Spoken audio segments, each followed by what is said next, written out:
Azərbaycan Respublikasının xalq artisti. Dövlətin verdiyi bu fəxri adı daşıyan hər bir müğənni Azərbaycanın milli mənəvi dəyərlərini də nəzərə almalıdır. Mütləq nəzərə almalıdır. Dövlətin verdiyi fəxri adı qəbul edən hər bir müğənni bu adla birlikdə bu fəxri adın gətirdiyi müəyyən məsuliyyət, məhdudiyyət və öhdəlikləri də qəbul etməlidir. Söhbət mənəvi öhdəliklərdən gedir. Yəni siz istədiyiniz şəkildə səhnəyə çıxa bilməzsiniz. Çünki dövlətin verdiyi fəxri adı daşıyırsınız. Azərbaycanın milli mədəniyyətini təmsil edirsiniz. Ya müğənni xalq artisti adını qəbul edib, bu adla birlikdə bu adın gətirdiyi müəyyən məsuliyyət, mənəvi öhdəlik, məhdudiyyətləri də qəbul etməlidir. Ya da müğənni deməlidir ki, bilirsiniz, mən xalq artisti adını daşıya bilməyəcəm. Müğənniyəm, tam sərbəst şəkildə geyinmək istəyirəm. Necə ki, misal üçün Lady Gaga, Jennifer Lopez, Shakira və digərləri yarıçılpaq səhnəyə çıxırlar, mən də çıxmaq istəyirəm. Bəli, bu hər bir müğənninin seçimi ola bilər.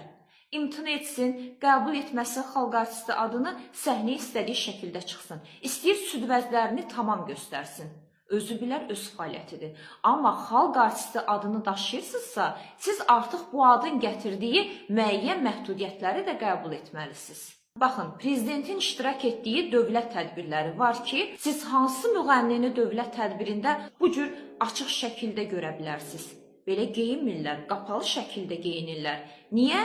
Çünki harada və kimin qarşısında olduqlarının fərqindədirlər. Bunu dərk edirlər. Əgər bunu dərk edirsinizsə, demək ki, xalq artisti adını daşıdığınız halda fərqi yoxdur. İstər konsert, istər toy səhnəsi olsun. O zaman bu məhdudiyyətləri bütün fəaliyyətinizə tətbiq etməlisiniz. Ümumiyyətlə, çox yaxşı olardı ki, bu müğənnilərə xalq artisti adını verdikləri zaman həmin müğənni ilə müəyyən bir müqavilə də imzalansın. Orada bəndlər olsun. Bəndlərdən biri məhz geyimlə bağlı olsun. Ümumiyyətlə, çox yaxşı olardı ki, xalq artistləri üçün müəyyən geyim kodeksi təyin olunsun və hər kəs o kodeksə əməl etsin. Əməl etməyənin əlindən xalq artisti fəxri adı alınsın. Xalq artistlərisiz. Sizə belə bir fəxri ad verilib.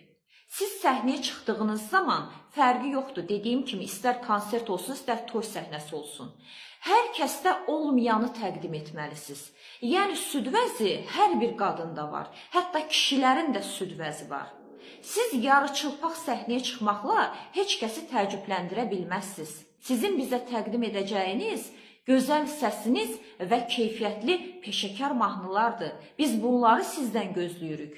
Yoxsa elə bir dövrə gəlmişik ki, heç kəsi açıq südvəzi ilə təəccübləndirmək mümkün deyil. Və sizdən gözləntimiz, qeyd etdiyim kimi, gözəl səs və keyfiyyətli musiqilərdir, mahnılardır ki, bax, o hər kəsdə yoxdur.